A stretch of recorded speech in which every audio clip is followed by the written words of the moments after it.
tenemos una ley compartir.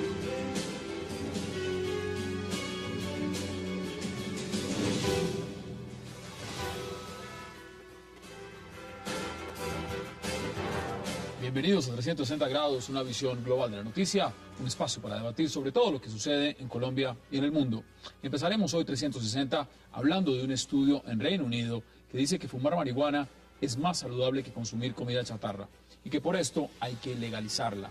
La Comisión de Política sobre Drogas de Reino Unido, organismo encargado del estudio, afirma que las miles de penalizaciones criminales que se imponen cada año por posesión de drogas, en su mayoría por consumo de marihuana, deberían reemplazarse por simples sanciones civiles. ¿Hace menos daño un porro que ir a un McDonald's? Hoy lo debatiremos aquí en 360. Y nuestro segundo tema será otra telenovela que tuvo su final el día de hoy, la del senador Eduardo Merlano, el célebre político que intimidó a unos patrulleros de policía al pedirle que se hiciera una prueba de alcoholemia. La Procuraduría destituyó e inhabilitó por 10 años al congresista Merlano, el hombre que se creía Superman, gracias a los 50.000 votos que obtuvo en las urnas. ¿Beneficia el caso Merlano a la reelección del procurador Ordóñez? Hoy debate aquí en 360. Y nuestro tercer tema de la noche serán las advertencias que está lanzando la Contralora General de la Nación, Sandra Morelli, advirtiendo que Colombia está al borde de un desastre ambiental. En una entrevista al periodista Yamida Amadi, publicada por el diario El Tiempo, la Contralora Morelli advierte que la crisis en el medio ambiente por Cerro Matoso, crisis por la Drummond, crisis en Santa Marta, crisis en Cartagena, crisis por Cerrejón. En realidad está Colombia al borde de un desastre ambiental ante la mirada inexperta del gobierno Santos. Lo debatiremos aquí esta noche. No se vayan, en segundos regresamos con nuestros invitados. Tenemos una ley compartir.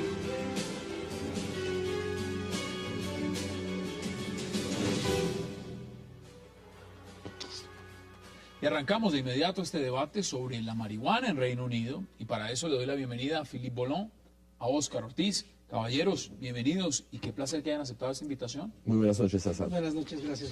Bueno, Philippe, este debate no solamente está en la palestra en Reino Unido, en Francia también se ha tratado de poner, de revivir, de poner en contexto. Ahora, ¿cómo ve usted este informe? Un informe además hecho durante un lapso de 6 años. Lo hizo la Comisión sobre Políticas de Droga del Reino Unido.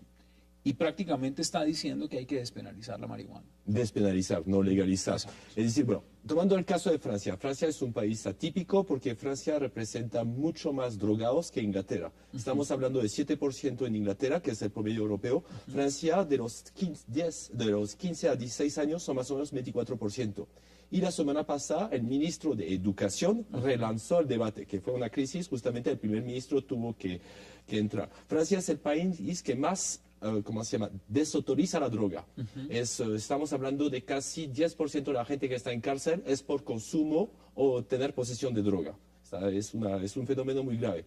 En este momento el debate siempre estará, entonces está mirando justamente, el problema es que obviamente Francia es distinto de Inglaterra, dado que la legislación es la legislación de 1970, donde el que tiene droga puede tener hasta 1 año de cárcel. Y si está vendiendo, bueno, si está... Acá hay un tema muy grande en lo que tiene que ver los costos de combatir justamente. Sí, pero eso es un falso debate, es decir, que unos dicen, bueno, estaba el Miracle de Boston en Estados Unidos, donde dejaron de combatir justamente la droga para atacarse más a los homicidios, y sí funcionó. Pero el problema es que el costo que tiene, es decir, que en este momento estamos en crisis en Europa, entonces el costo más o menos fue calculado en Francia a 500 millones de euros. Entonces el costo que cuesta justamente combatir esto, y lo que vimos con Sarkozy, con represión total, eso no funcionó. Entonces es seguro que ese es un antecedente importante que se puede poner sobre la mesa, ¿no? Sí, pero bueno, entonces hay otras cosas éticas, pero es cierto que el costo no es tan importante, sí, en fuerzas de policía y en el sistema judicial, pero en este momento hay otro tipo de debate, justamente porque usted habla de este informe del Reino Unido, pero hace 2 semanas hubo un informe de Nueva Zelanda que demostraba que justamente el cannabis disminuía el coeficiente intelectual. Y la mayoría en los jóvenes de esta edad, de los que más consumen en Francia, estamos hablando de 15 a 16 años. Vamos a mirar la perspectiva. Óscar, bienvenido también. Mire, Gracias, ese es un informe. decían, fue un proceso de 6 años, pero en esos 6 años también se hacen muchos estudios, muchos parámetros. Ahora, recomienda el estudio eliminar como conducta criminal la posesión de pequeñas cantidades de cannabis, es decir, despenalizar la marihuana. ¿Cuál es su perspectiva frente a ese tema? Pues cada vez más vemos con frecuencia este debate en distintas partes del mundo. Hace 2 años, tal vez en octubre o noviembre del 2010, en el estado de California votó un plebiscito, una consulta popular para tomar una determinación de características similares, que finalmente no se adoptó, no fue aprobada. Vemos al ministro de Francia, vemos en el Reino Unido la situación colombiana y vemos el problema de salud pública. Digamos, lo novedoso que me parece del planteamiento del Reino Unido es compararlo, pues, por ejemplo, con la comida chatarra. Con los juegos de azar. O con los juegos de azar. Digamos, ahí hay un enfoque relativamente novedoso para un problema pues que lleva décadas, que cada vez le reconocemos que no existe una política pública nacional e internacional adecuada. Vimos cómo, por ejemplo, en Holanda durante mucho tiempo se dejó, digamos, de un consumo libre que también ha sido reversado. Es decir, no hay todavía una fórmula sentada, no hay una última palabra. Y yo creo que en las características de un país como Colombia, donde tenemos organizaciones armadas al margen de la ley, vinculadas con organizaciones criminales, narcotraficantes, en una simbiosis tremenda, con una captura del Estado en proporciones importantes, no solamente locales, sino incluso pues campañas presidenciales patrocinadas con recursos de narcotráfico, que va más allá del tema de salud, que es lo central de este asunto, pero que no se puede desligar del todo. Entonces es un tema que sigue abriendo. Precisamente el tema hay que debatirlo. Sí, y en la Cumbre de las Américas habían debatido este tema, justamente. No solamente México, eso, Colombia y otros, varios expresidentes han puesto sobre la mesa el tema. Mire, veamos apartes justamente de este informe y luego damos la bienvenida a otro de nuestros invitados para seguir ampliando el debate. Veamos apartes de ese estudio. Hay evidencia de que algunas campañas de educación pública o anuncios de servicio público pueden, de hecho, aumentar la probabilidad de usar drogas. Por ejemplo, en 2006, la Oficina de Responsabilidad del Gobierno de los Estados Unidos le recomendó eliminar 1.2 mil millones de dólares de la campaña nacional antidrogas, porque una evaluación independiente mostró que no tenía consecuencias en las tasas de iniciación en el cannabis o en la limitación del uso entre las personas que ya lo estaban utilizando, a pesar del hecho de que los jóvenes pudieron recordar los anuncios y dar comentarios favorables sobre ellos. Hagamos contacto también con Hugo Valderrama, es asistente terapéutico del Centro de Adicciones SIQUEM. Hugo, bienvenido y gracias por acompañarnos a esta hora. No, señor, muchas gracias a ti por llamarme y por la invitación. Hugo, viendo este informe, lo que estamos debatiendo, usted es alguien que ha estado justamente en estos centros de adicciones. Tuvimos la oportunidad ya de debatir en otro momento lo que es el tratamiento y lo que puede significar este tipo de medidas. ¿Cómo ve usted los resultados que arroja este estudio en Reino Unido? Bueno, pues, ¿cómo te podría explicar yo a nivel terapéutico que podemos analizar sobre eso? Nunca va a ser viable el hecho de que sea legal el que se produzca y se venda drogas como tal. ¿Sí? No se puede patrocinar que las personas estén consumiendo, por más argumento que cualquier persona o cualquier investigador pueda dar al respecto. Mire, Filip, veámoslo en la perspectiva que lo plantea este estudio. Habla de la adicción a la comida chatarra, a los juegos de azar, y dice, es prácticamente igual. Puede ser hasta llegar a ser peor. En Francia hay una legislación justamente sobre la comida chatarra. Es decir, que usted si va a McDonald's no pueden conseguir el Big Side. No solamente, pero no es solamente el tema, es la adicción a consumirlo. O sea, ¿es similar realmente? ¿Es similar esa adicción? El mercado de juego sacó el Ministerio de Presupuesto un informe hace unas semanas justamente sobre los juegos de azar legal en Francia. Representa la compra de un Airbus de última generación cada día. Entonces sí, hay adicción en juegos y más en los países europeos. El problema es una adicción. Aquí el problema es justamente, están hablando ciertos países, Portugal u otros, Uruguay creo, de legalizarla. Legalizarla es decir, ventas en farmacia, en lugares públicos. Ahí viene a ser un problema, porque justamente si analizamos económicamente, si lo vende más barato, obviamente la gente van a comprar en sus lugares. Pero el problema es que puede crecer justamente el número de personas que lo consume. Y si lo vende más caro, va a continuar este mercado negro.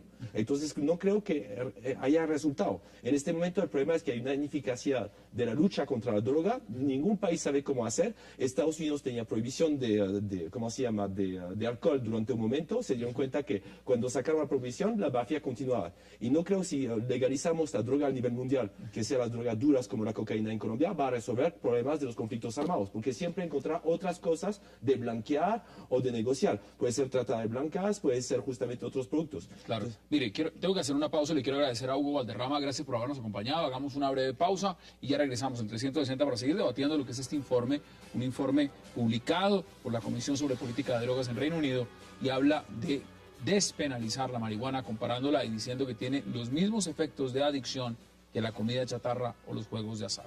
No se vayan, ya regresamos.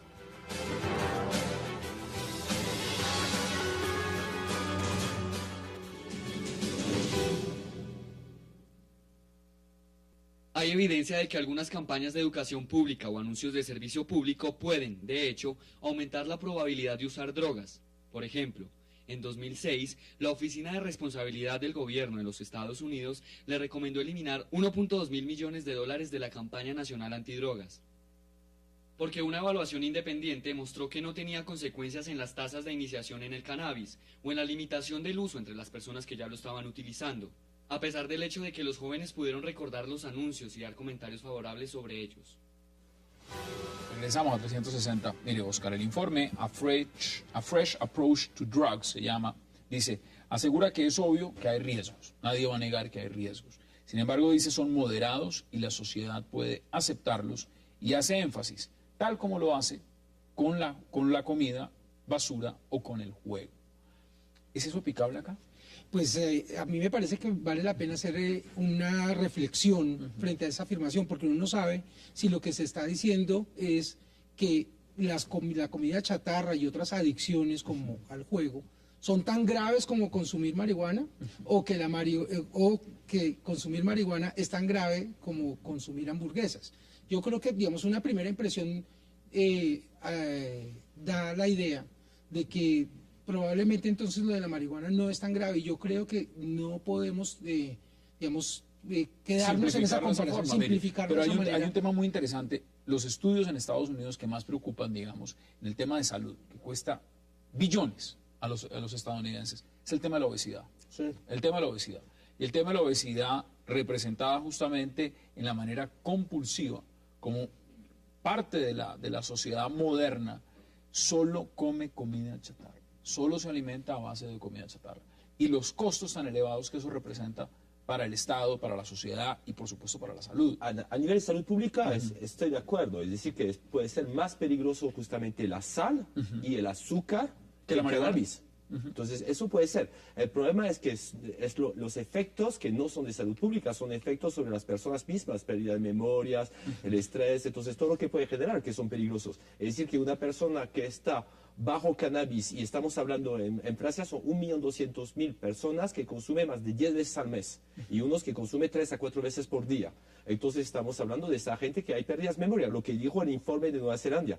El informe en Inglaterra, que es un informe imparcial, estamos de acuerdo, está la policía, está todo. Están hablando de un consumo normal, regular, chiquito de estas sustancias. El problema es abusar, es como la sal o el azúcar. No está prohibido comer sal o tomar azúcar, pero el problema es si es de manera abusiva, es peligroso. Usted mencionaba, Philip, el tema de que el debate ya se haya puesto en la palestra, por ejemplo, en escenarios como la Cumbre de las Américas, que haya ya expresidentes que están hablando más abiertamente del tema de que decir, bueno, despenalicemos algunas, miremoslo en el tema de la legalización, algunos van más allá. En el marco de lo que eso puede representar en un continente, y hablemos dos países específicos, Colombia, México, que han vivido el narcotráfico, la guerra contra el narcotráfico, que han puesto miles de muertos, que realmente han sentido hasta la parte social y terrorista de lo que puede ser el narcotráfico. Ese debate está muy lejano. muy lejano por esos mismos factores? Yo creo que hay que tomarlo con pinzas. Hay una gran ventaja y es que lo estén poniendo los consumidores, porque siempre había habido una carga, ¿no es cierto?, donde había incluso allá cierta despreocupación por los temas de salud pública y había una indolencia por los impactos para ya no solamente la salud de los colombianos, sino para la salud de las instituciones, de la democracia misma, la supervivencia como organización social, como Estado. Y en ese sentido, pues vemos una historia como la colombiana y una historia como la mexicana que está pasando por un momento, digamos, de mayor, del mayor incremento. Algunos especialistas dicen que es aún más dramática lo que está viviendo México. Sí, porque tal vez las organizaciones pues son sin esas pretensiones, tienen el aprendizaje probablemente del espejo colombiano y las ayudas colombianas, vemos como por ejemplo el General Naranjo pues está siendo consultado por el presidente mexicano. Yo creo que la situación de México y de Colombia son particularmente agudas y probablemente no sirven como punto de referencia, y en ese sentido creo que sí tenemos toda la autoridad moral como ciudadanos y como estados para revisar esto, pero sin darnos el lujo de dar la impresión de que vamos a bajar la guardia y desestimular nuestra fuerza pública, nuestra legislación y aumentar, como venimos creciendo con el problema de salud pública y de consumidores, porque antes era un problema para nosotros de productores, y no abordar el tema sin tener en cuenta ese contexto que no es el mismo del de esos países. Philip, esto es un estudio que viene del Reino Unido y algunos dirán, bueno, los británicos son más liberales. Donde esto hubiera ocurrido en los Estados Unidos, donde el tema también tiene un traspié y el número de consumidores es muchísimo más alto, pero también hay estados, como lo mencionaba Oscar, en California y otros más, que han puesto el debate inicial y han dicho, mire, esto hay que resolverlo por la vía de la grandes ciudades, como Zúrich, por ejemplo, que no son, que son conservadores, justamente está Zúrich, está Frankfurt, entonces son varias ciudades europeas que ya tienen el debate y están dependizando. Entonces, no, pero yo no creo que la violencia se acabe si legalizamos la droga o lo despenalizamos, porque en Colombia, si no me equivoco, empezó con guerra de esmeraldas y con otras cosas. Entonces puede ser un factor agravante, pero no es el factor principal. En este momento el problema es que no haya solución. Es decir, que países, por ejemplo, como Portugal, que empezó a depenalizar, no es por eso que el consumo bajó. No es por eso que el país no está en quiebra. Entonces, en este momento los estados están buscando la manera de... este informe lo que me interesa es justamente que compara las adicciones. Sí, lo pone en un tema nuevo y le dice los costes para perseguir el consumo y el tráfico de drogas se han disparado y la guerra contra el narcotráfico genera una extensa corrupción, lo plantea de esta forma, que alcanza policías, jueces, banqueros, políticos. Es decir, pone a todo el marco social y del Estado en tela de juicio. Bueno, vamos a hacer una pausa porque el debate sigue abierto y por supuesto seguiremos mirando los estudios que vengan de este mismo tema. Y vamos a ir a una pausa y ya regresamos con otro tema de interés en Colombia que tiene el debate de la agenda abierta y se trata del caso del senador Merlano. No se vayan, ya regresamos.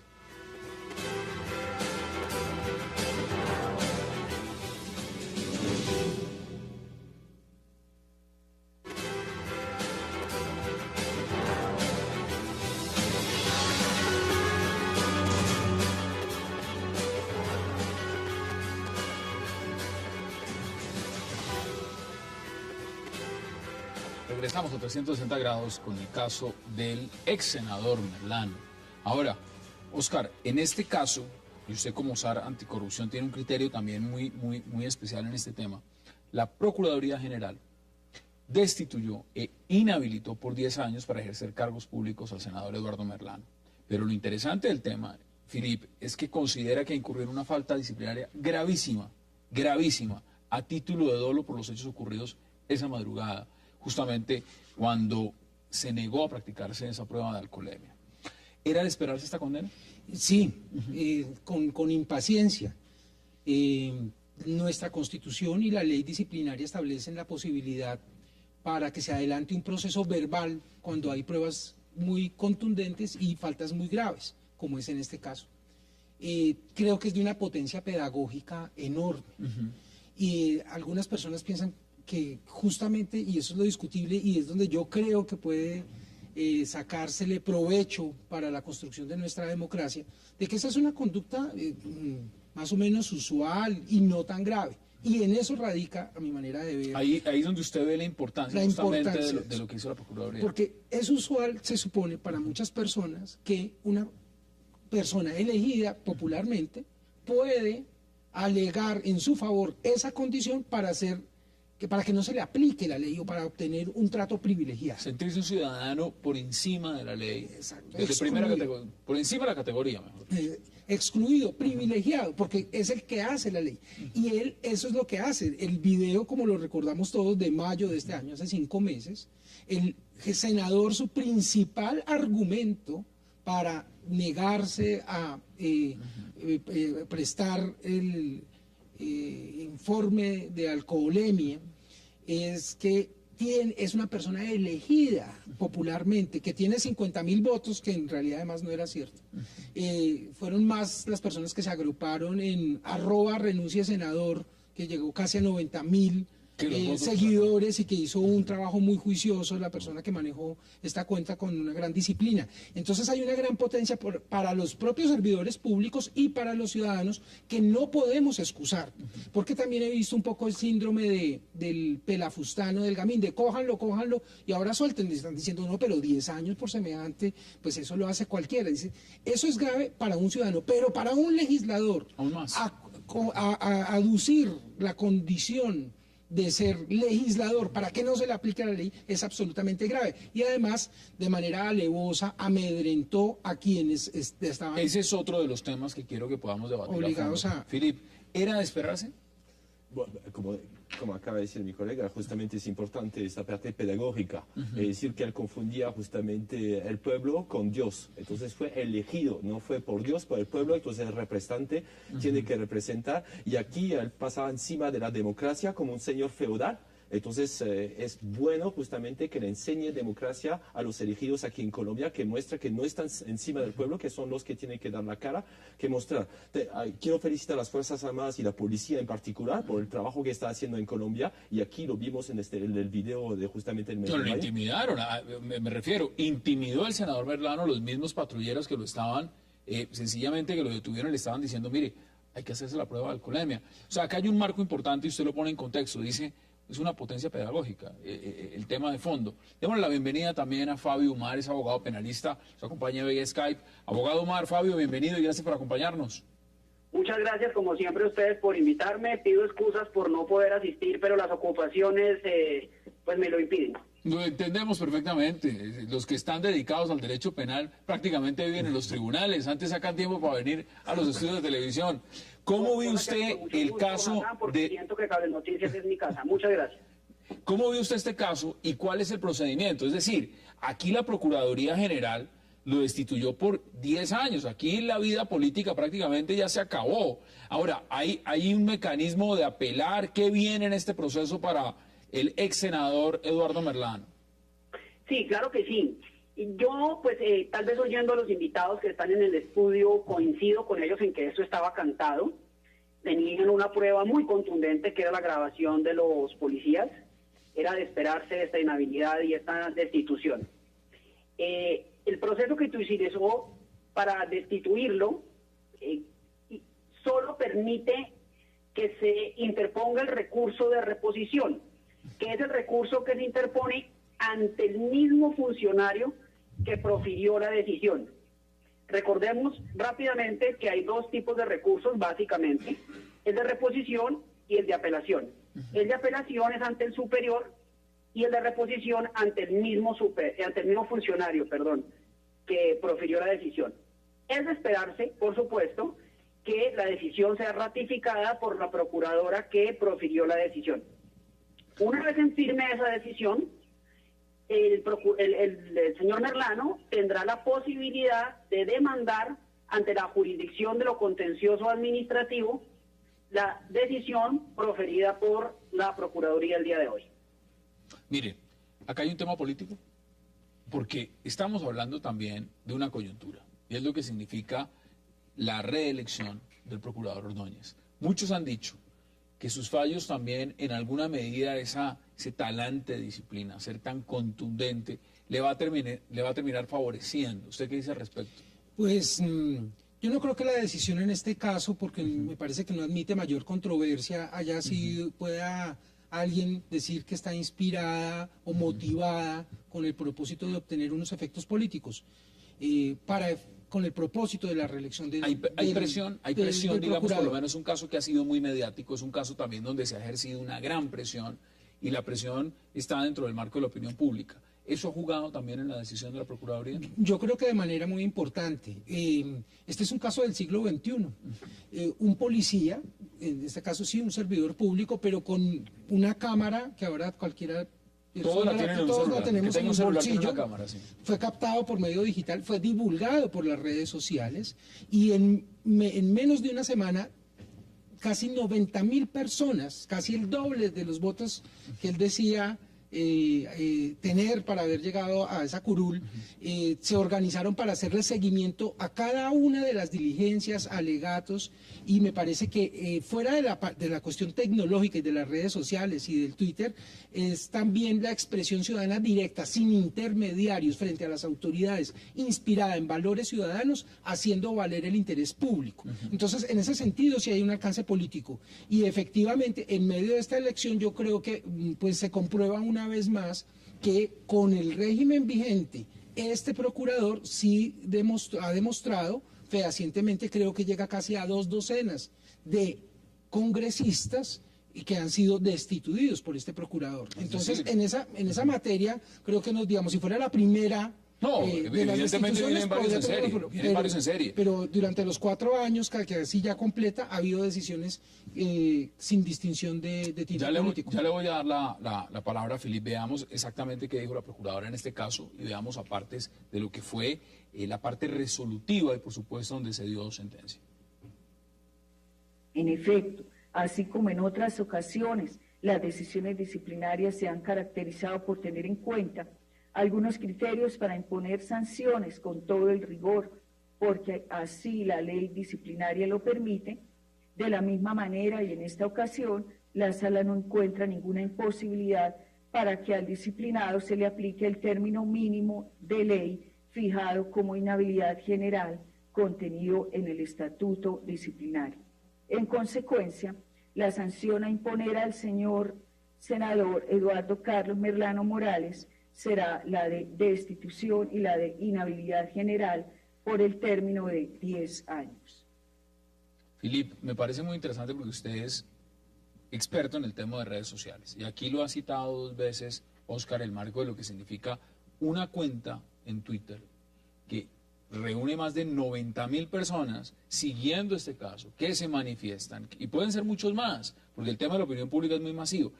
¿Esto qué significado tiene desde ese punto de vista? La democracia, gracias a Internet, está ganando. Justamente la gente ahora tiene un medio de expresión para mostrar cosas, para unirse. ¿Pero de presión también? De presión, lo vimos con la reforma de la justicia. Es decir, que las redes sociales en este momento en este país cuenta.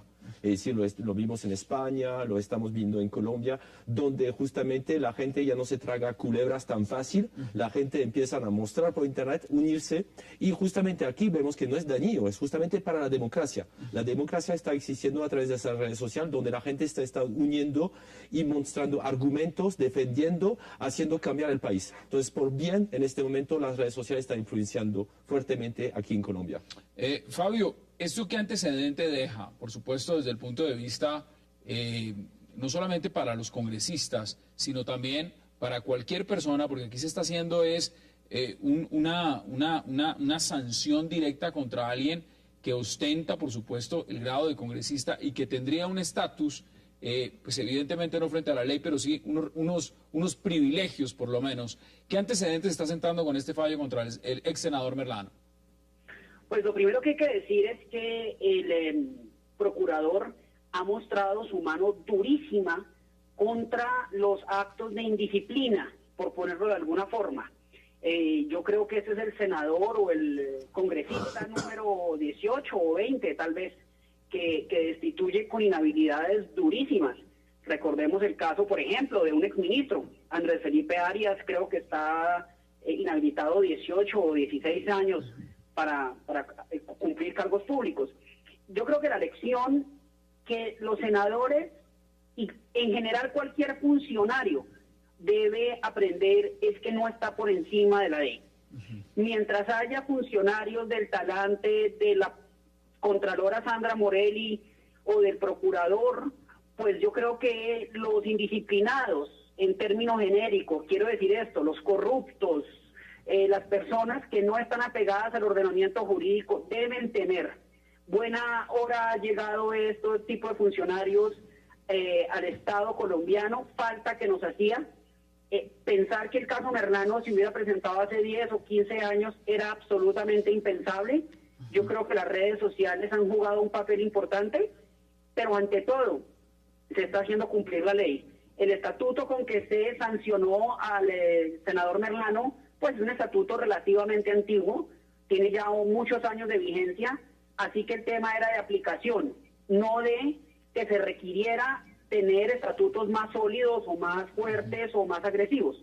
Se requería la voluntad política por parte de un procurador para utilizar esas herramientas que le daba la ley. Frente a lo que usted está diciendo, el tema de la reelección del procurador, ¿eso le juega también con este fallo? Porque no podemos desligarlo también. Es decir, aquí se está dando una sanción plena y esto también, algunos dirán, puede tener repercusiones favorables para el procurador. ¿Usted qué dice? Pues mire, yo doy por descontada la reelección del procurador. Hay dos lecturas que se pueden hacer, y la primera es que esto va a afectar la elección del procurador, y la segunda, que es la que yo personalmente asumo, y es que, por el contrario, esto va a fortalecerla. Primero, porque la ciudadanía va a encontrar en el procurador esa voz que toda la vida ha ignorado, y no creo que el Congreso sea tan torpe de irse en contravía de eso, por un lado. Y segundo, recordemos que la mayoría de los congresistas tienen de una u otra forma investigaciones disciplinarias en la Procuraduría. Así que ahí juega un poco ese tema de temores, ¿no? Yo te investigo, entonces tú votas por mí. Ahí hay un mal diseño constitucional, en tanto que el procurador investiga al Senado y el Senado lo elige. ¿Qué dice al respecto? Pues tal vez si fuera popular, serviría la decisión de elegir al procurador, pues probablemente con esto aumentara la popularidad. Pero yo creo que la popularidad entre las curules del Congreso, cuando estamos hablando de que lleva casi 2 docenas de congresistas castigados, pues no debe ser mayor. Y pues sencillamente no lo eligen y se quitan esa amenaza. Esa amenaza eso puede estar... Bueno, y el debate lo hemos hecho acá, o sea, justamente lo que está en juego, evidentemente, y también la falta de competencia que tiene directa para el cargo. Miren, hagamos una pausa muy breve y ya regresamos para seguir debatiendo lo que significa esta condena que ha dado la Procuraduría contra tema disciplinario, contra el ex senador Eduardo Merlano. No se vayan, ya regresamos.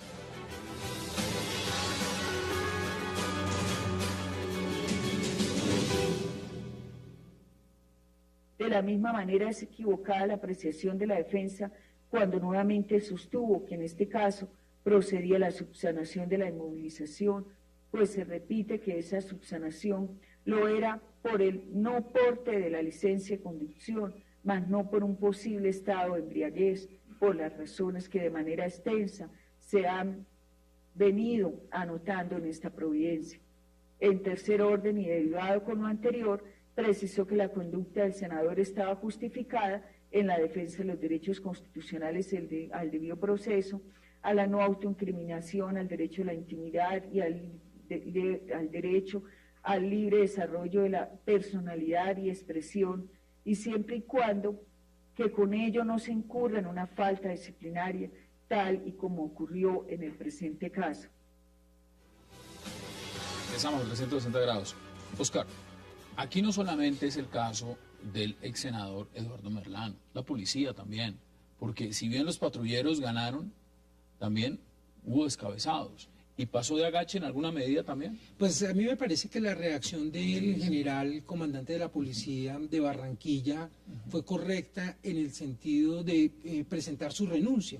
Podemos también recordar el audio del regaño tan impresionante que el director, el líder de la policía de la ciudad le hace a sus subalternos por haber aplicado la ley a un legislador, que era más o menos el argumento. Él reconoció ese error. Absurda. Y pues claro, el cumplimiento de la ley es para todos los servidores, y la policía lo que hace es justamente es la expresión de una fuerza armada vigilante de que se cumplan las normas para preservar la integridad, la seguridad, incluso en el transporte público, independientemente de quién sea. Y cuando, a pesar de la presión del tráfico de influencias, de la amenaza que se les profirió a unos policías, servidores públicos, cumplidores de su deber, lo que hace es desestimularlos, pues yo creo que es serían unos buenos candidatos, además porque algunos de ellos son bastante jóvenes,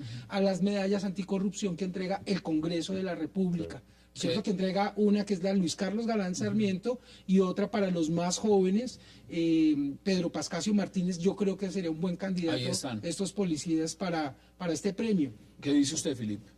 Aquí estoy de acuerdo. No, lo interesante es que en este momento hay un rechazo de los políticos a nivel mundial. Entonces esta pedagogía que se está haciendo es bueno, porque justamente este rechazo ya no tiene que durar, porque si no la gente ya no confía. Y los políticos y los elegidos no tienen que olvidar que son contratistas. Entonces son elegidos durante un periodo dado y no tienen que ponerse encima de la ley. El problema de tráfico de influencias aquí en Colombia sí es grave. En Francia lo conocemos, pero aquí en Colombia creo que ustedes están más graves que nosotros en este momento. Entonces que haya pedagogía, no importa si es para elección o no para elección de un procurador. Es decir, que esta pedagogía de democracia es bueno y es al buen momento justamente aquí, creo. Fabio, mire, desde el punto de vista penal, porque evidentemente también como abogado usted tiene un experticio en ese campo, ¿qué fue lo más grave en este escenario? ¿El hecho de haberse negado la prueba de alcoholemia como tal? ¿O el hecho de haber retado y haberse envalentonado contra los agentes de la policía y por supuesto haber hecho sentir que el hecho de ser congresista era lo que lo exoneraba de cualquier responsabilidad? ¿Eso realmente fue lo que lo condenó? Sí, yo creo que sí. Desde el punto de vista legal, yo no estoy seguro que la prueba de alcoholemia sea obligatoria. Yo creo que uno puede hoy en día abstenerse o negarse o rehusarse a practicar la prueba de alcoholemia en el lugar de los hechos. Podrían, por supuesto, conducirlo a una clínica o a un hospital y hacerlo allí. Pero es que, a ver, Hassan, esa actitud mafiosa que está tan imbrincada en los colombianos, comillas, usted no sabe con quién está hablando, usted no sabe quién soy yo, que lo que quiere transmitir es un mensaje de superioridad al ordenamiento jurídico, es lo que se está castigando el día de hoy.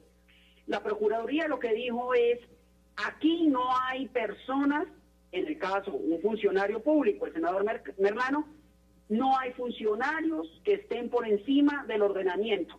Y no importa cuán, comillas, pequeño o ínfimo en la cadena de mando sea el servidor que solicita la prueba o que pone el retén. Cualquier ciudadano está obligado. Y si es un servidor público, la Procuraduría tiene la facultad de sancionarlo. Ese es un tema que está imbrincado en la sociedad colombiana, esa frase desagradable. Usted no sabe con quién está hablando, usted no sabe quién soy yo, amenazante. Eso realmente es lo que estaba y lo que lo condenó. Y aquí está pendiente todavía justamente la parte penal, que es increíble pues que la Corte Suprema de Justicia con tan buenas pruebas no haya avanzado en este caso. ¿Por qué piensa usted? Pues no sé, no entiendo por qué van tan lento en un caso que efectivamente hay suficientes pruebas y por más oportunidades, y creo que incluso me parece que la Procuraduría en general en este caso se cuidó muy bien para mi gusto y en mi consideración, incluso de manera excesiva en las garantías y tiempos para la defensa. Incluso a nivel personal me parece que la defensa no le hace mucho favor, por muy técnica que sea, al propio senador, porque pues un político lo que debe cuidar es sobre todo su nombre, y él sí tiene además una familia que está dedicada a ese tema. Lo que hizo fue exponerlo aún más. Fue una defensa además muy agresiva, porque trató de perseguir a los patrulleros, los trató de poner contra la pared y decir, ustedes tenían permiso para grabar, ustedes tenían permiso para hacer ese tipo de cosas, y realmente esa parte de la defensa lo que terminó fue desfavoreciéndolo completamente. Sí, me parece que no tiene ninguna presentación política y ética hacer una defensa en esos términos, incluso creo que eso lo castiga aún más en materia política, pero aquí está pendiente el tema penal, que yo creo que aquí hay un delito de tráfico de influencias, ya no solo un caso disciplinario, sino también la pérdida de investidura, que está prevista para 20 días y en el Consejo de Estado también con tantas pruebas y no avanza y se está generando una muy mala práctica que ahora los casos de pérdida de investidura de 20 días se demoran 2 o 3 años como el caso de Iván Moreno. ¿Qué dice usted al respecto, Fabio? Sí, definitivamente las actuaciones de los ciudadanos, especialmente de los servidores públicos, están sujetos a 3 regímenes de disciplina distinto: la disciplina penal, la disciplina fiscal y la disciplina propiamente de la Procuraduría. Ya vimos, la Procuraduría se pronunció, la Contraloría no tendría lugar a hacerlo porque no hay un detrimento patrimonial, y quedaría, por supuesto, el asunto penal acompañado de la pérdida de investidura en el Consejo de Estado. Recordemos que la disciplina penal, si se quiere, el régimen penal, pues debe ser mucho más garantista. No es tan fácil condenar en el régimen penal como se hace en otros regímenes, por ejemplo, el fiscal o el disciplinario. Aquí estaríamos hablando posiblemente de delitos que priven a la persona de su libertad. Por ejemplo, a mí no me cabe la menor duda que en ese momento el senador Merlano profirió amenazas en contra de los policiales.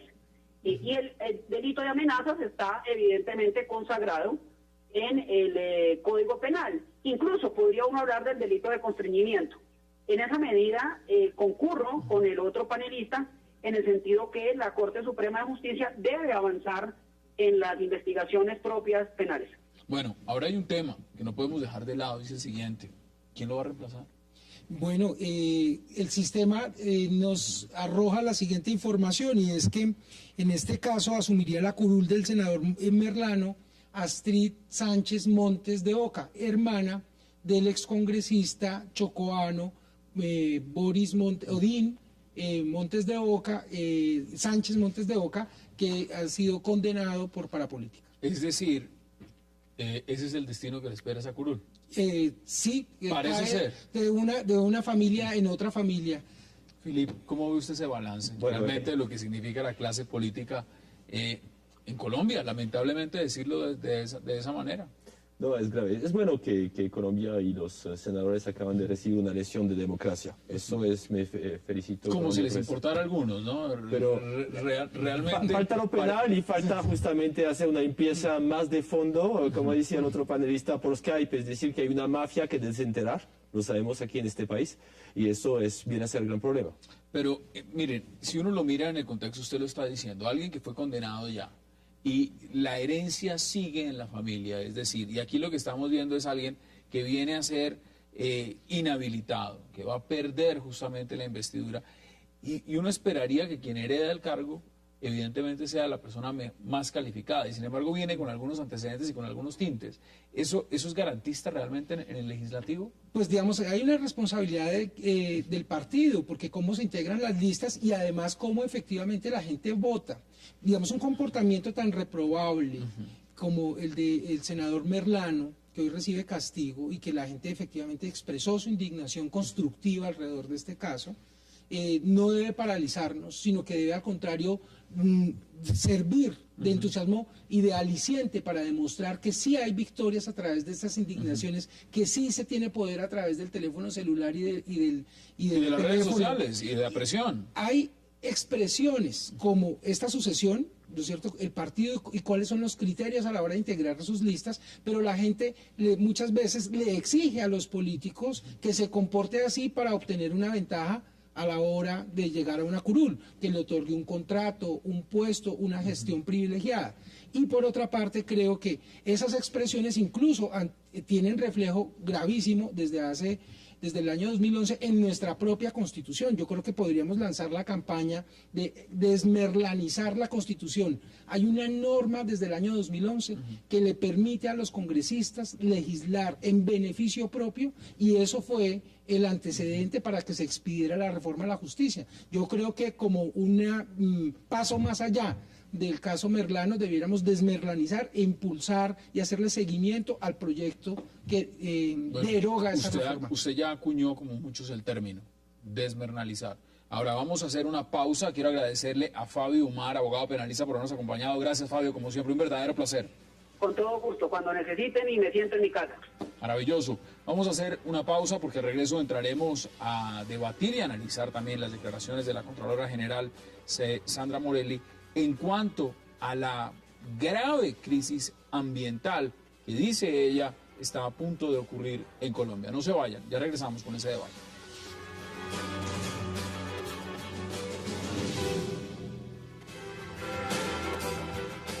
Regresamos a 360 grados y entramos en el último debate de la noche, que tiene que ver, por supuesto, con las declaraciones de la Contralora General Sandra Morelli, cuando advierte de un desastre ambiental, una crisis profunda en el tema ambiental en Colombia. Y para eso le doy la bienvenida también a Mario Valencia, consultor económico y político. Mario, bienvenido. Gracias, Hassan. Buenas noches. ¿Usted cómo ve esas declaraciones? ¿Es eso cierto lo que dice la Contralora? Sí, yo creo que es cierto. Mire, yo creo que además lo que dice la Contralora ocurre en este contexto. No está ocurriendo en cualquier país, está ocurriendo en la primera potencia en biodiversidad por kilómetro cuadrado del planeta. Yo creo que eso es importante tenerlo en cuenta. Muchos colombianos no lo saben. Y muchos colombianos no lo saben, pero además lo que pasa en Colombia en el sector minero en general, yo creo que es supremamente lesivo para los intereses de la nación. Aquí no hay una cosa en el sector minero que esté funcionando bien, y en parte eso ocurre porque... Y en parte, perdón, eso podría terminar desatando en un conflicto social, en un conflicto ambiental, económico y ambiental muy lesivo para el país, que nadie quiere que eso ocurra. Y yo sí quisiera destacar la labor de la Contralora y de su equipo, por una razón. Es porque aquí, desde hace muchos años, desde hace varios años, el gobierno viene diciendo que los únicos problemas que ocurren con la minería en Colombia son los problemas de la pequeña minería. Es que la pequeña minería es responsable de contaminar, que la pequeña minería es la que financia la minería ilegal. Sí, y la pequeña minería, digamos, en donde está incluida también, el gobierno incluye la minería ilegal. Y por otro lado, un grupo de personas hemos venido diciendo que nos gustaría ver al gobierno nacional actuar con la misma severidad con las transnacionales, con la misma severidad con la que actúa con los pequeños mineros nacionales, y pues finalmente la Contraloría está haciendo ese trabajo. Mire, vamos a ampliar el debate. ¿Qué piensa usted, Oscar, de las declaraciones de la Contralora? Pues se dan en un momento muy relevante para el caso de Cerro Matoso. Lo que está pasando es que la explotación de esta mina se empezó a hacer bajo un régimen ambiental distinto al vigente, y no se está contando hoy día con una licencia ambiental propiamente tal. Y ese es el punto que ha puesto lo ha dicho clarísimo, no tiene licencia ambiental, es decir, bajo no tener licencia ambiental no debería estar funcionando, no se le puede ni siquiera extender una prórroga de contrato. Y entonces, bueno, ese es un debate mayúsculo, y me parece muy oportuno, porque dado el contexto de nuestra riqueza biológica, ¿no es cierto?, y dada el auge y la confianza que se ha ganado para invertir, pues la confianza no puede estar al punto de la depredación ambiental, sociológica y cultural, porque también en algunos casos incluso algunas disposiciones jurisprudenciales han puesto por encima, en algunos casos, los temas ambientales por encima de consideraciones humanas. No quiero desviar el tema, pero yo creo que efectivamente, cuando hay una altísima inversión internacional, una demanda grande por recursos mineros, pues debe haber un entramado institucional, y nuestra Constitución, la del 91, es una Constitución verde y le impone a la Contraloría una tarea nueva en temas ambientales. Importante lo que usted dice, porque también esto es un órgano de control, pero fácilmente podría ser alguien que lo estuviera ejerciendo débil y no tuviera los pantalones para ejercer el cargo realmente de hacer control frente a lo que significa el tema ambiental. Además, cuando se sabe abiertamente que el gobierno está impulsando la locomotora del tren minero abiertamente, Philip, ¿qué dice usted frente a las declaraciones de la Contralora? Por fin Colombia se despierta, es decir, que la depredación aquí está, es decir, que si uno viaja de Bogotá, sin hablar de minas, de Bogotá al llano, se da cuenta de la desertificación que hay en este momento aquí en este país. Es decir, que miramos la región, está cada vez Colombia al nivel de la agricultura intensiva, de palma o de otras cosas. El sector minero obviamente es peor, porque es un sitio mismo donde va a ser una depredación y no hay nada para arreglar. Y es por eso que esas compañías invierten aquí. Es decir, que en Europa ya dejamos las minas, no es porque ya no hay recursos. Los recursos están todavía en frontera entre Francia y Alemania, pero el desastre ecológico sería más grave. Entonces, entienden perfectamente lo que significa, además, la explotación a cielo abierto. Mire, obviamente. Temas importantes.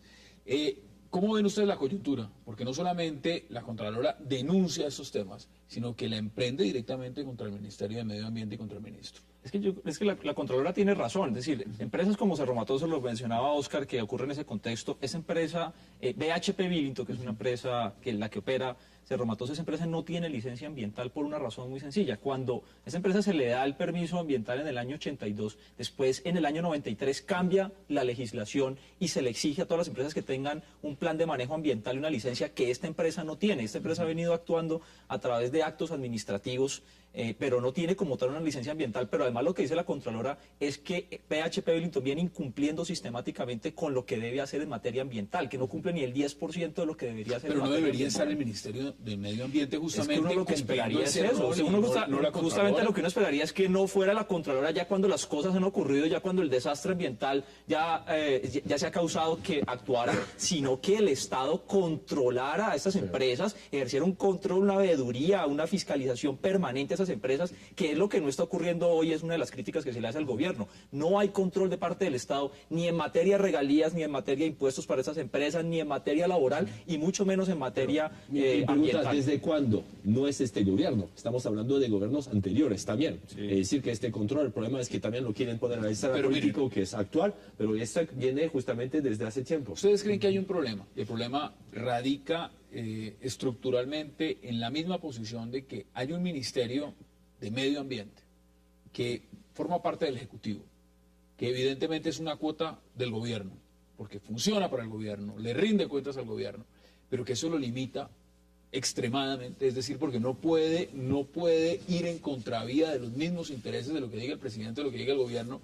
y es que en estos casos, si se impulsa el tren minero, si se está diciendo lo que necesitamos es que vengan transnacionales, que exploten los recursos naturales, pues no podemos ponerle un tate quieto, una piedra en el zapato del Ministerio del Medio Ambiente. Y eso es gravísimo, lo que está pasando en ese sentido. Pues, digamos, el debate mundial y la tensión apenas lógica que hay entre esto es entre explotar unos recursos naturales, pero también preservarlos, ¿no es cierto?, para la vida humana, para el futuro, ¿no es cierto? Entonces no es un asunto simplemente a rajatabla de que se vuelven intocables para volver los recursos naturales como de museo, ¿no es cierto? Ni más faltaba, pero sí se tienen que explotar y aprovechar para el ser humano y no el ser humano al servicio de esos metales. Y tenemos todo un sistema, no solamente el ministerio, sino el sistema nacional ambiental, las corporaciones autónomas regionales, etcétera, que durante años han tenido la competencia de hacer cumplir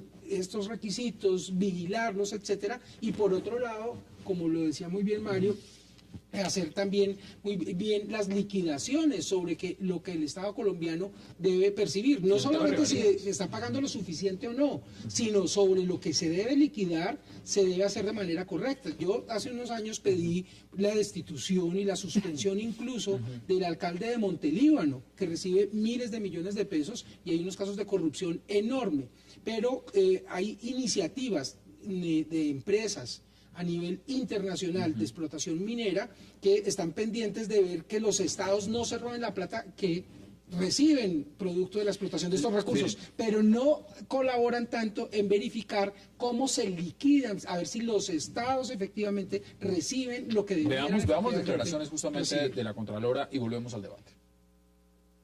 Colombia firma todos los tratados de medio ambiente, de transporte de residuos tóxicos, de protección de los trabajadores en las zonas mineras, de controles al agua, de edad de los trabajadores. Hace parte del Observatorio Informativo sobre la Explotación del Níquel. Suscribe convenios de medio ambiente de Kioto, de Río de Janeiro, y los funcionarios parecen olvidar su carácter vinculante. Mario, usted quería intervenir, luego le doy la palabra a Felipe. Sí, es que yo creo que este problema, yo creo que es un problema de fondo, yo creo que es un problema de política estatal. Insisto en una cosa, esto es una locomotora sin control, que el Estado no ejerce ninguna fiscalización. La Contraloría ha dicho sistemáticamente, reiteradamente en los últimos años, que aquí las multinacionales mineras actúan de buena fe, o sea, de buena fe pagan las regalías, de buena fe el Estado les cree que están cumpliendo con los impactos ambientales, y lo que está ocurriendo en el país es muy grave. Mire, lo decía Felipe en la carretera aquí yendo para Meta, pero váyanse, por ejemplo, al Cesar, a La Guajira o a Córdoba y miren el desastre ambiental que está ocurriendo en esas zonas. O sea, son regiones devastadas por la minería, regiones donde antes había agricultura, ya no hay agricultura, ya no pueden ni siquiera vivir ahí las comunidades se tienen que desplazar de sus territorios porque en esos sitios ya no se puede vivir, físicamente no puede haber vida en esos sitios. Pero hago de abogado del diablo. Miren lo que están diciendo también ministros que han pasado por la cartera de minas y están diciendo lo siguiente: se están pidiendo requisitos, esto no es minería ilegal, se están trayendo compañías reconocidas que tienen un estándar internacional, que de una u otra manera, si se va a hablar de minería en alta capacidad de explotación, pues tienen que venir los grandes, y están viniendo los grandes con los requisitos internacionales y están cumpliendo las hojas de ruta. Frente a ese argumento, ¿qué se puede decir? Porque el país tampoco se puede quedar diciendo, pues no explotemos los recursos. Evidentemente tiene que haber balanzas, pesos y contrapesos. Ahora, frente a ese argumento también, ¿qué se dice entonces? No, pero el problema es que el tema de salud pública está en segundo nivel. Voy a tomar un sector que hablaste, el sector del debate anterior, tecnología de información y comunicación. Aquí se está poniendo antenas para tecnología 3G y 4G sin ninguna norma. Hasta la Organización Mundial de la Salud empezó a jalar las orejas. Aquí la Contraloría jaló a las orejas a Mintix diciendo, ojo, no se puede poner al lado de escuelas y todo eso. Es decir, que dejan a esas compañías hacer lo que le da la gana. Entonces lo están haciendo para tener cubrimiento aquí, lo mismo que las minas para poder explotar esos recursos, que no es un patrimonio de la nación, no estoy de acuerdo con los términos que utilizaban, son patrimonio de cada uno, es decir, que más de la nación. Entonces el tema de salud pública aquí no está tomado en consideración. Pero es solamente el tema de salud pública. Usted mencionaba algo muy interesante, Mario, y es el tema de biodiversidad por kilómetro cuadrado. Es decir, acá hay aguas subterráneas, aquí se están desviando ríos, y ríos, por ejemplo, si hablamos del tema ranchería, en La Guajira, vital para los guayú, una zona desértica en Colombia. El quien conoce la Alta Guajira sabe que hacia allá no hay agua, que lo que llega es ese río y que representa no solamente un tema cultural, sino un recurso hídrico fundamental para una población ancestral que lleva en este territorio muchísimos cientos de años. Y aquí estamos hablando de desviarlo 26 kilómetros para cumplir los beneficios. ¿Sabe qué le están ofreciendo? Y además con la complicidad del Ministerio del Interior, eso es una cosa que se ha denunciado en el Congreso, con la complicidad del Ministerio por el tema de la consulta previa, se le están ofreciendo a esas personas, a cambio de que firmen que sí están de acuerdo con que se desvíe el río, les están ofreciendo unos novillos y unos chivos y unas vacas, a cambio, digamos, del impacto que eso va a producir por una cosa. Mire, yo he estado hoy en la región, he hablado con la gente de Corpo Guajira. La gente de Corpo Guajira dice que si se desvía ese río, el río desaparece, que no es viable en el largo plazo si se desvía el río, pero además ese río actúa como una barrera natural para que el desierto de La Guajira no se coma la Sierra Nevada de Santa Marta. O sea, aquí estamos hablando algo más que un impacto que va a generar en unas comunidades, sino el impacto más general del país. Garantiza, y lo han dicho los expertos también, geólogos que han estudiado el caso, que después de que se desvíe 26 kilómetros, a futuro no se desvíe después otros 50, y sencillamente se vaya cambiando el curso de la naturaleza, porque nos conviene que una transnacional o cualquier organización que venga a explotar un recurso natural lo favorezca frente a la comunidad. ¿Es eso válido, Oscar? Pues yo creo que de lo que se trata acá no es de una locomotora, sino que no nos pongan un bulldozer, ¿no es cierto? No se trata de arrasar con todo, se trata justamente de mantener un equilibrio, un aprovechamiento racional en escala humana, ¿no es cierto?, para los recursos, para la riqueza, para el bienestar, porque efectivamente pues estas regalías producen y están orientadas en inversión en salud, en educación, etcétera. Pero tiene que estar bajo parámetros de salud humana, de consideraciones ambientales, biológicas, culturales, y no se puede simplemente sobre texto de esas inversiones que se requieren de capital muy importante, de tecnologías muy importante, simplemente que el Estado... Es que aquí lo que estamos de por medio frente a este tipo de organizaciones privadas es que a veces hay organizaciones privadas más poderosas que los propios estados. Entonces, si los son. estados no se organizan y las sociedades para tener unos regímenes que efectivamente regulen y vigilen que las regulaciones se cumplan, pues ese capital puede No, usted lo está arrasar. diciendo, es debilidad en el tema. Ya le voy a dar la palabra a Felipe, hagamos una breve pausa, la última de esta noche, y continuamos debatiendo lo que significan estas declaraciones de la Contralora General de Colombia, Sandra Morelli, cuando dice que hay un desastre ambiental, una crisis ambiental enorme en Colombia. No se vayan, ya regresamos.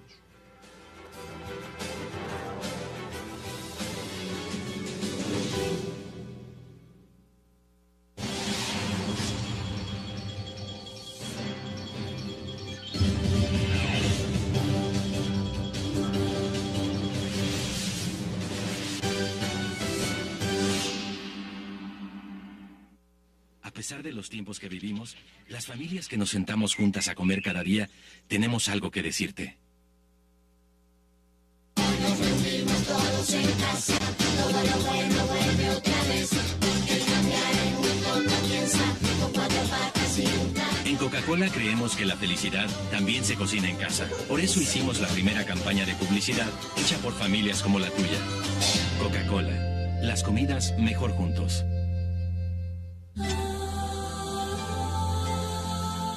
Un lugar de escape, donde podrá crear su propia experiencia y recobrar su energía vital.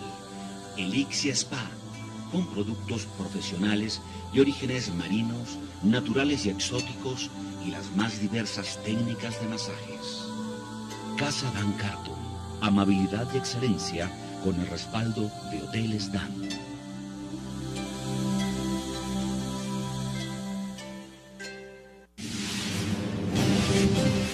Regresamos con 360 grados. En licencias ambientales estamos muy mal. El ministro está equivocadísimo. Él no puede actuar como abogado y afirmar, sin que ello sea cierto, que ellos sí tienen licencia ambiental. Resulta que los permisos que invocan los concesionarios fueron declarados inconstitucionales por la Corte y hubo también decisión del Consejo de Estado. Cerro Matoso no tiene licencia ambiental y no hace manejo adecuado del medio ambiente. Mario, no solamente, y lo voy a citar rápidamente, mire, crisis en Cerro Matoso, crisis en La Drummond, crisis en Santa Marta, crisis en Cartagena, crisis en el Cerrejón. Si uno lo mira en un contexto, y aquí ni siquiera se ha mencionado el tema de los páramos, que es un tema también muy importante donde se ha pronunciado la Contraloría.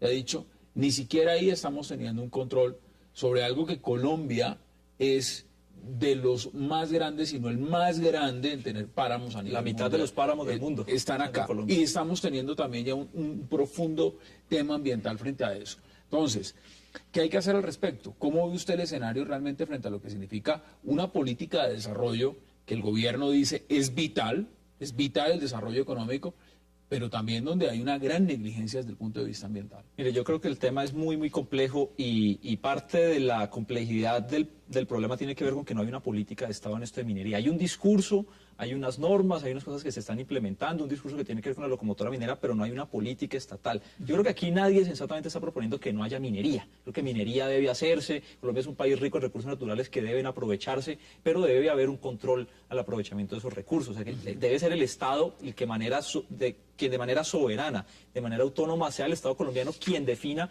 por ejemplo, en dónde se hace minería y en dónde no, o cuánta minería se hace. Porque fíjese lo que está pasando ahora. Colombia está exportando 86 millones de toneladas de carbón. Esa cantidad de carbón no corresponde a las necesidades energéticas del país, ni es que estamos llevando energía al Amazonas, estamos llevando energía a Chocó, sino que es todo carbón para generar energía en otras partes. Entonces uno sí debería preguntarse si semejante impacto ambiental que eso está generando es justificado con las exiguas regalías y los impuestos que están pagando esas empresas, porque el Estado sí debería decir, bueno, no exporten 86 millones de toneladas de carbón, aquí vamos a sacar solamente tanto carbón porque es lo que corresponde a los intereses de la nación. Tema del mercurio, tema de la explotación de tierra para sacar poco oro, que realmente si uno lo mira en el contexto de lo que se necesita excavar para sacar cantidades de oro es mínimo. Ahora, ¿esto qué significa también dentro del marco de lo que significa este gobierno? Porque este gobierno, cada que sale un tema como este, lo primero que hacen es que prefieren trasladar el ministro para que no enfrente el tema de Cerro Matoso, entonces lo pasamos de minas a Hacienda, o vamos a hacer algún tipo de jugadas porque el tema es complejo. La Contralora en este caso, perdón, Sandra Morelli, lo que está diciendo es, mire, no es posible que haya sido tan cuestionado además el tema de Cerro Matoso en cuanto a la extensión, la prórroga del contrato, sino que además no tiene licencia ambiental. Entonces, aquí hay un rifirrafe muy fuerte entre lo que significa dos ministerios, el de Minas y Medio Ambiente, y lo que es un órgano de control como la Contraloría.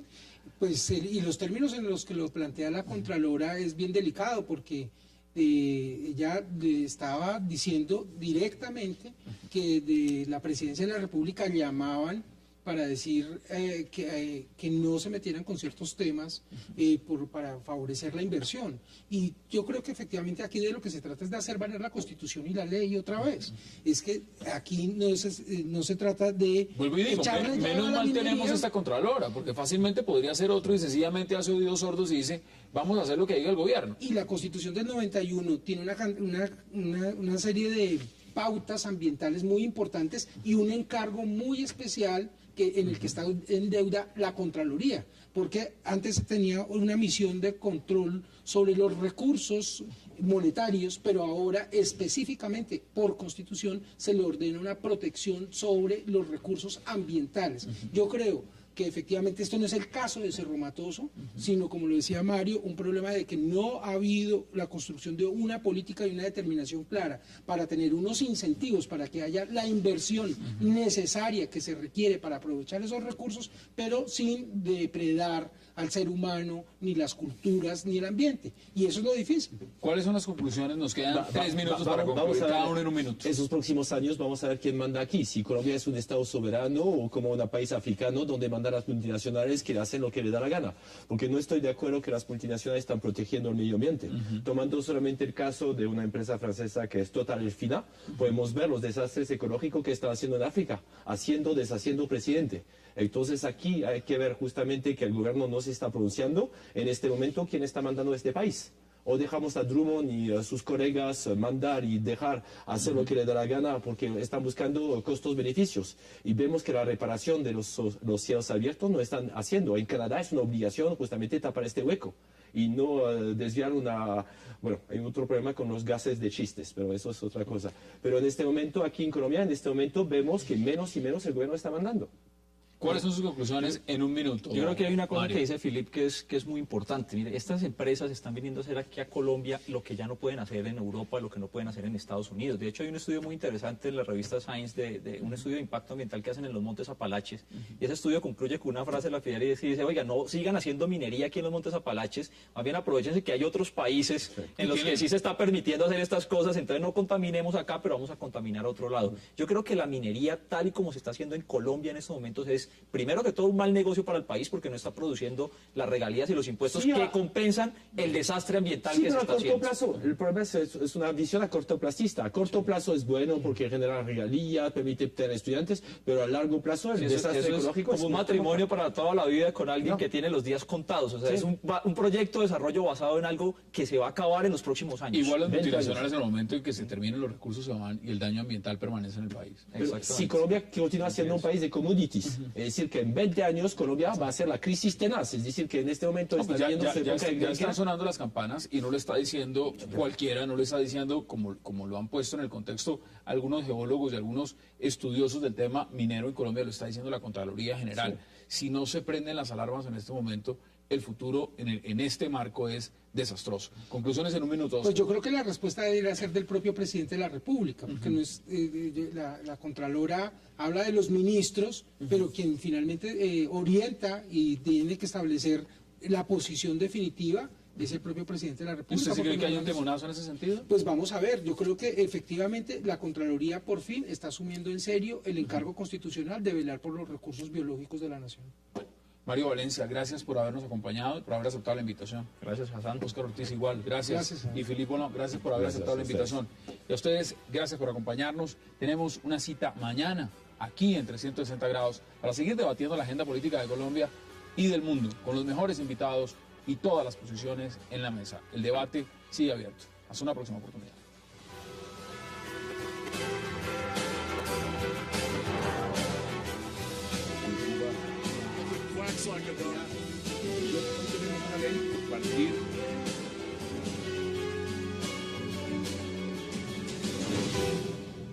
¿Es similar esa adicción? El mercado de juego sacó el Ministerio del Presupuesto un informe hace unas semanas justamente sobre el juego de azar legal en Francia.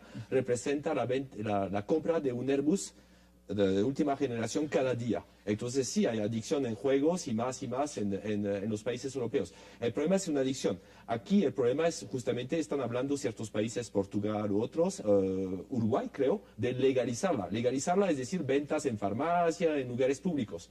Ahí viene a ser un problema, porque justamente si analizamos económicamente, si lo vende más barato, obviamente la gente va a comprar en sus lugares. Pero el problema es que puede crecer justamente el número de personas que lo consume. Y si lo vende más caro, va a continuar este mercado negro.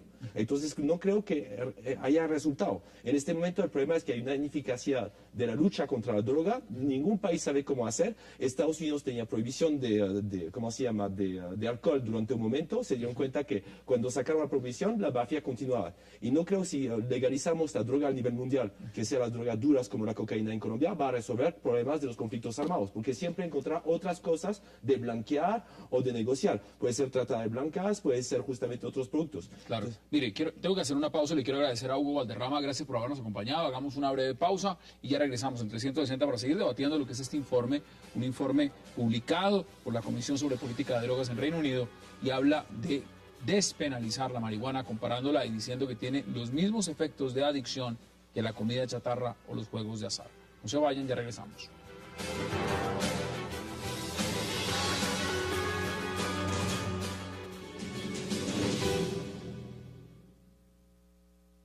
Hay evidencia de que algunas campañas de educación pública o anuncios de servicio público pueden, de hecho, aumentar la probabilidad de usar drogas. Por ejemplo, en 2006, la Oficina de Responsabilidad del Gobierno de los Estados Unidos le recomendó eliminar 1.2 mil millones de dólares de la campaña nacional antidrogas, porque una evaluación independiente mostró que no tenía consecuencias en las tasas de iniciación en el cannabis o en la limitación del uso entre las personas que ya lo estaban utilizando, a pesar del hecho de que los jóvenes pudieron recordar los anuncios y dar comentarios favorables sobre este debate sobre la marihuana en Reino Unido, y para eso le doy la bienvenida a Philippe Bollon, a Óscar Ortiz. Caballeros, bienvenidos y qué placer que hayan aceptado esta invitación. Muy buenas noches, César. Buenas noches, gracias. Bueno, Philippe, este debate no solamente está en la palestra en Reino Unido, en Francia también se ha tratado de poner, de revivir, de poner en contexto. Ahora, ¿cómo ve usted este informe? Un informe además hecho durante un lapso de 6 años. Lo hizo la Comisión sobre Políticas de Droga del Reino Unido. Y prácticamente está diciendo que hay que despenalizar la marihuana. Despenalizar, no legalizar. Es decir, bueno, tomando el caso de Francia, Francia es un país atípico porque Francia representa mucho más drogados que Inglaterra. Estamos hablando de 7% en Inglaterra, que es el promedio europeo. Francia, de los 15 a 16 años, son más o menos 24%. Y la semana pasada el ministro de Educación relanzó el debate, que fue una crisis, justamente el primer ministro tuvo que entrar. Francia es el país que más ¿cómo se llama?, desautoriza la droga. Estamos hablando de casi 10% de la gente que está en cárcel es por consumo o tener posesión de droga. Es un fenómeno muy grave.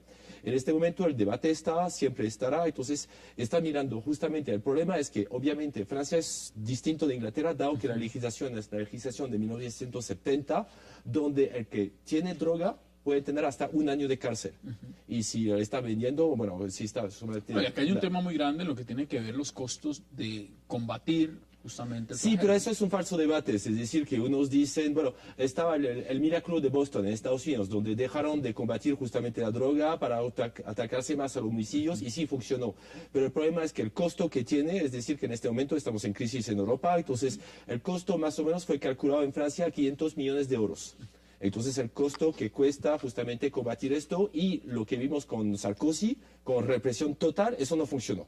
Entonces es seguro que ese es un antecedente importante que se puede poner sobre la mesa. Sí, pero bueno, entonces hay otras cosas éticas, pero es cierto que el costo no es tan importante, sí, en fuerzas de policía y en el sistema judicial, pero en este momento hay otro tipo de debate, justamente porque usted habla de este...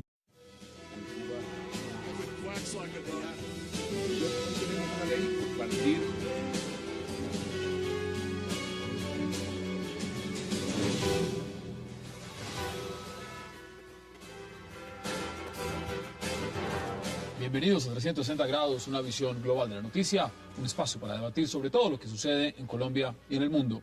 Empezaremos hoy 360 hablando de un estudio en Reino Unido que dice que fumar marihuana es más saludable que consumir comida chatarra y que por esto hay que legalizarla.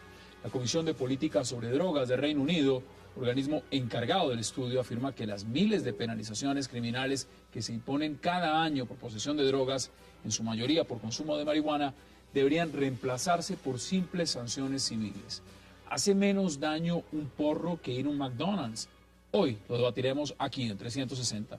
Y nuestro segundo tema será otra telenovela que tuvo su final el día de hoy, la del senador Eduardo Merlano, el célebre político que intimidó a unos patrulleros de policía al pedirle que se hiciera una prueba de alcoholemia. La Procuraduría destituyó e inhabilitó por 10 años al congresista Merlano, el hombre que se creía Superman, gracias a los 50.000 votos que obtuvo en las urnas. ¿Beneficia el caso Merlano a la reelección del procurador Ordóñez? Hoy debate aquí en 360.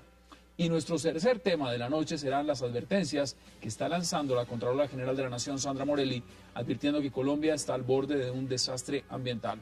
En una entrevista al periodista Yamida Amadi, publicada por el diario El Tiempo, la Contralora Morelli advierte que la crisis en el medio ambiente por Cerro Matoso, crisis por la Drummond, crisis en Santa Marta, crisis en Cartagena, crisis por Cerrejón.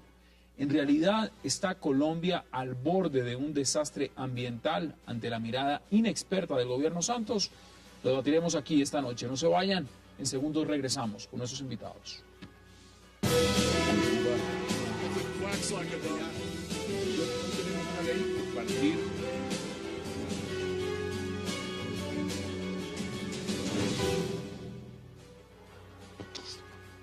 Y arrancamos de inmediato este informe del Reino Unido, pero hace 2 semanas hubo un informe de Nueva Zelanda que demostraba que justamente el cannabis disminuía el coeficiente intelectual. Y la mayoría en los jóvenes de esta edad, de los que más consumen en Francia, estamos hablando de 15 a 16 años. Vamos a mirar la perspectiva. Óscar, bienvenido también. Mire, gracias, este es un informe.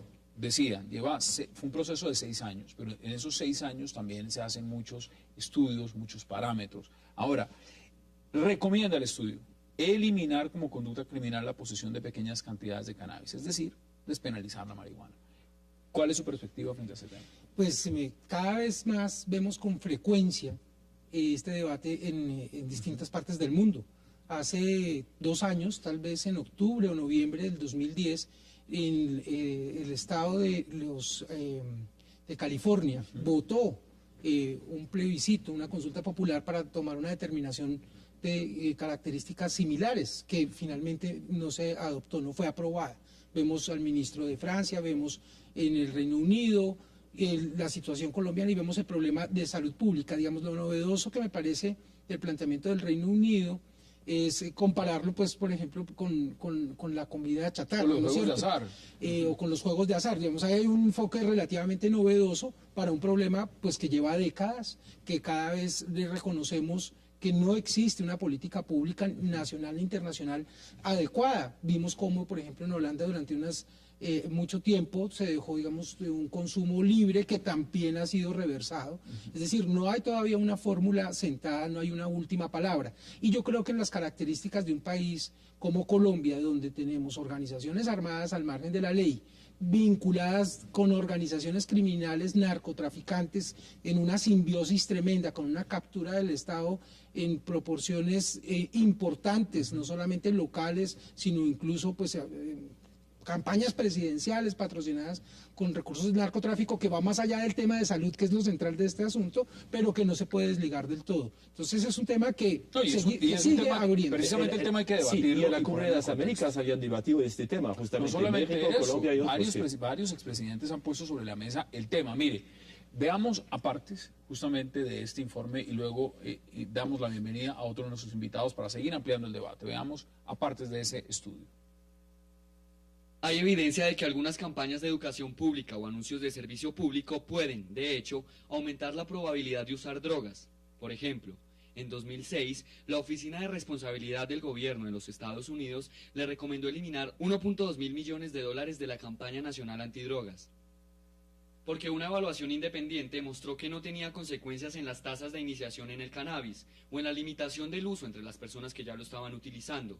a pesar del hecho de que los jóvenes pudieron recordar los anuncios y dar comentarios favorables sobre ellos. Hagamos contacto también con Hugo Valderrama, es asistente terapéutico del Centro de Adicciones SIQUEM. Hugo, bienvenido y gracias por acompañarnos a esta hora. No, señor, muchas gracias a ti por llamarme y por la invitación. Hugo, viendo este informe, lo que estamos debatiendo, usted es alguien que ha estado justamente en estos centros de adicciones. Tuvimos la oportunidad ya de debatir en otro momento lo que es el tratamiento y lo que puede significar este tipo de medidas. ¿Cómo ve usted los resultados que arroja este estudio en Reino Unido? Bueno, pues, ¿cómo te podría explicar yo a nivel terapéutico qué podemos analizar sobre eso? Nunca va a ser viable el hecho de que sea legal el que se produzca y se venda drogas como tal. ¿Sí? No se puede patrocinar que las personas estén consumiendo, por más argumento que cualquier persona o cualquier investigador pueda dar al respecto. Mire, Filip, veámoslo en la perspectiva que lo plantea este estudio. Habla de la adicción a la comida chatarra, a los juegos de azar, y dice, es prácticamente igual. Puede ser hasta llegar a ser peor. En Francia hay una legislación justamente sobre la comida chatarra. Es decir, que usted si va a McDonald's no pueden conseguir el Big Side. No solamente, pero no solamente el tema, es la adicción a consumirlo. O sea, es similar.